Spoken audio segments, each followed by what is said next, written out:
ये दौर था 1980s का।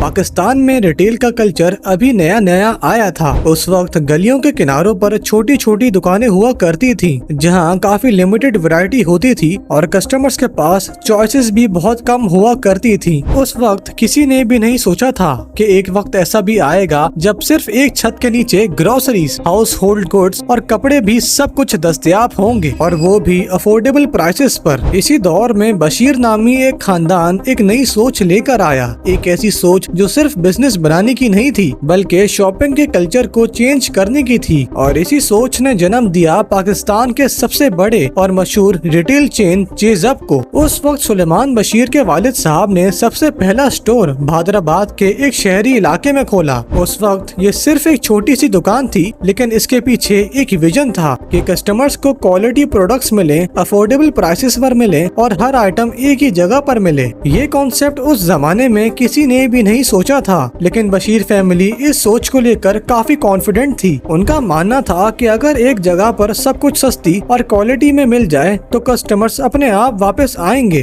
और उनका वापस आने का मतलब ये है कि एक सस्टेनेबल बिजनेस डेवलप हो सकता है। और यही थी चेज़अप की बुनियाद। दोस्तों, चेज़अप स्टोर का सबसे पहले प्रॉपर एक्सपेरिमेंट गुलशन इकबाल में हुआ। ये एक क्वालिटी डिस्काउंट स्टोर का कॉन्सेप्ट था, जहाँ लोगों को सिर्फ एक रूफ के नीचे ग्रोसरीज, हाउस होल्ड गुड्स और कपड़े मिल जाते थे। और जब कस्टमर्स ने ये नोटिस किया कि दाम मार्केट की प्राइसेस से काफी कम है और क्वालिटी भी कॉम्प्रोमाइज नहीं हो रही है, तो उन्होंने चेज़अप को अपने दिल से एक्सेप्ट किया। बशीर फैमिली ने ये समझ लिया था कि चेज़अप का ये फॉर्मूला चल सकता है, और यहीं से चेज़अप की ग्रोथ ने काफी रफ्तार भी पकड़ी। गुलशन इकबाल के बाद चेज़अप का दूसरा स्टोर हसन स्क्वायर पर खुला, तीसरा क्लिफ्टन पर, और ऐसे 1 से 2 साल के बाद चेज़अप के नए स्टोर्स खुलते रहे। कराची में अब चेज़अप के मुख्तलिफ स्टोर्स खुल चुके थे और हर एक स्टोर के साथ कस्टमर बेस भी बढ़ती गई, और ऐसे चेज़अप पाकिस्तान का एक मशहूर रिटेल ब्रांड बनता गया। बशीर फैमिली का प्रिंसिपल काफी सिंपल था कि जो चीज वो खुद पसंद करते हैं वही चीज कस्टमर्स को भी देनी है, और इसी चीज ने चेज़अप को एक तेज ग्रोथ भी दी।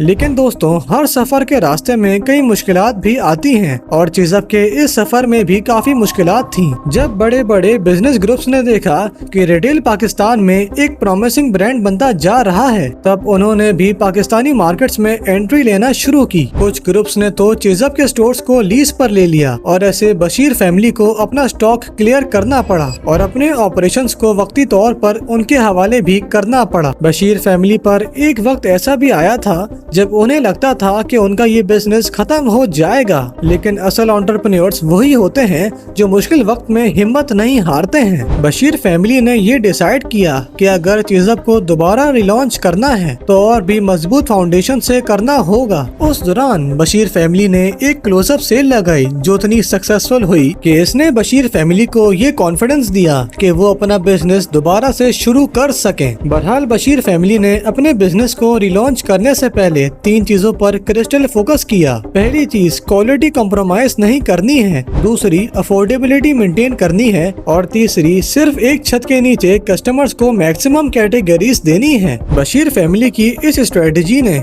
उन्हें दोबारा रिवाइव किया, और कस्टमर्स ने अब दोबारा चेज़अप पर ट्रस्ट करना शुरू किया। चेज़अप ने अब दोबारा अपनी ग्रोथ की रफ्तार पकड़ी। लेकिन चेज़अप की इस सक्सेस के पीछे का असली सीक्रेट सिर्फ सामान बेचना नहीं था, बल्कि चेज़अप का फोकस अब कस्टमर एक्सपीरियंस और वर्क फोर्स डेवलपमेंट पर था। सलमान बशीर मानते हैं कि रिटेल के असली गेम चेंजर एम्प्लॉइज होते हैं। जो बंदा स्टोर पर खड़ा है, जो कैशियर है और जो हेल्पर है, वो ही कस्टमर्स का एक्सपीरियंस बनाता है और बिगाड़ता भी है। और इसी वजह से चेज़अप ने अपनी शुरुआत से ही वर्क फोर्स डेवलपमेंट और प्लानिंग पर काफी फोकस किया। हर एक एम्प्लॉय को ग्रूम किया, उन्हें मोटिवेट किया, ट्रेनिंग दी, और एक फैमिली लाइक एनवायरनमेंट क्रिएट किया गया जहां कस्टमर्स कंफर्टेबल फील कर सकें। चेज़अप ने एक ऐसा एनवायरनमेंट क्रिएट किया जहां एक माँ अपने बच्चे के साथ आराम से शॉपिंग कर सके, और जहां एक प्रोफेशनल सेटअप हो जहां लोग बार बार आना पसंद करें। यही डिफरेंस चेज़अप को दूसरे रिटेलर्स से अलग बनाता था। लेकिन रिटेल एक डायनामिक सेक्टर है जहां हर रोज नए चैलेंजेस आते हैं। कभी गवर्नमेंट पॉलिसीज,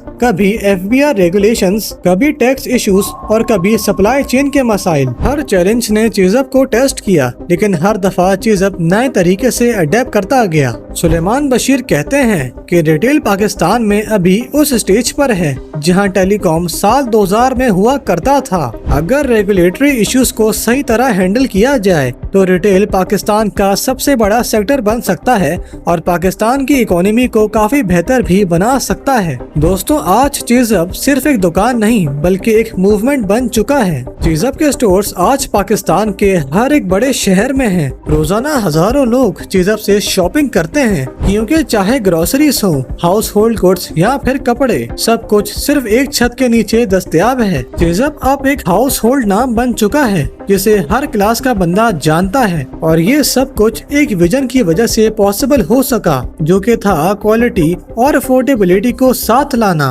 दोस्तों, सलमान बशीर का मैसेज यंगस्टर्स के लिए क्लियर है। अपनी जिंदगी का एक गोल रखो और उस गोल के लिए फाइट करो। अगर फोकस होगा तो आप किसी भी सेक्टर में सक्सेस हासिल कर सकते हो। चीजअप की कहानी हमें सिखाती है कि सिर्फ एक छोटी सी सोच मुल्क भर की सबसे बड़ी कहानी बन सकती है। हर मुश्किल एक नई अपॉर्चुनिटी होती है और सबसे बड़ी बात यह है कि अगर आप अपने कस्टमर्स को वैल्यू करते हो तो सक्सेस खुद आपके पास चल कर आती है। दोस्तों, बशीर फैमिली ने हमें ये दिखाया कि गिरने के बाद उठना ही असली कामयाबी है और आज उनकी चेन पाकिस्तान की रिटेल इंडस्ट्री की लीडर है। जिस जमाने में शॉपिंग को एक काम समझा जाता था, आज चीजअप ने उससे एक फैमिली आउटिंग बना दिया है। दोस्तों, अगर आप चीजअप की इस सक्सेस स्टोरी को सुनकर इंस्पायर हुए हैं तो आप मुझे कमेंट्स में जरूर बता सकते हैं। अगर आप चीजअप की तरह इम्तियाज सुपर स्टोर के बिजनेस मॉडल को समझना चाहते हैं तो आप इस वीडियो पर क्लिक कर सकते हैं। अगर आपको ये वीडियो इन्फॉर्मेटिव लगी हो तो आप इस वीडियो को लाइक कर सकते हैं